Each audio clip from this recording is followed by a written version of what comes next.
B for ball, C for cat, D for दरवाजा, E for हाथी, F for मछली,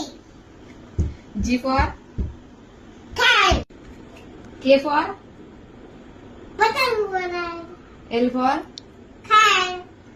M for मुर्गी, N for N for bat ball, Naveen, hey bat ball Naveen, हाँ O for tissue, E O for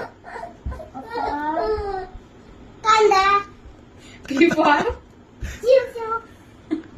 Q for N for tiger, S S E S for cat, T for tiger, U for U for eel, E huh? E V for V for खाना banana, हाँ W for हात कर खाए, X for X for E काहीच X for वजन, Y for